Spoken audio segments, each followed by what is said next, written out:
കേതുവിന്റെ ഭരണത്തിലുള്ള ഈ നക്ഷത്രം എപ്പോഴും ആത്മീയവും ഭൗതികവുമായ ലോകങ്ങളെ ബന്ധിപ്പിക്കുന്ന ഒരു പാലമായി പ്രവർത്തിക്കുന്നു. 2025 നവംബർ ചിങ്ങൻ രാശിക്കാർക്ക്, പ്രത്യേകിച്ചും മകൻ നക്ഷത്രക്കാർക്ക് വെല്ലുവിളികളും അത്യധികം ആഴത്തിലുള്ള ആത്മീയ പരിവർത്തനങ്ങളും കൊണ്ടുവരുന്ന ഒരു നിർണായക കാലഘട്ടമാണ്. പ്രധാന ഗ്രഹങ്ങളുടെ സ്ഥാനമാറ്റം, അഷ്ടമശനിയുടെ സ്വാധീനവും വ്യാഴത്തിന്റെ വക്രഗതിയും ഈ മാസത്തെ അസാധാരണമാക്കുന്നു.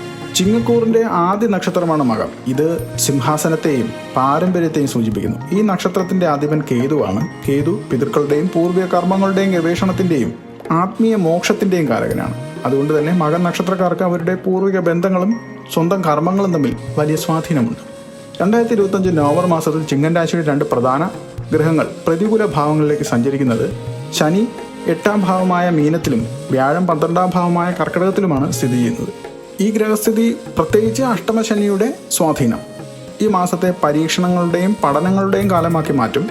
എങ്കിലും ഈ വെല്ലുവിളികൾ ആഴത്തിലുള്ള ആത്മീയ പരിവർത്തനങ്ങൾക്കും ആന്തരിക ശക്തി വർദ്ധിപ്പിക്കുന്നതിനും വഴി തുറക്കും.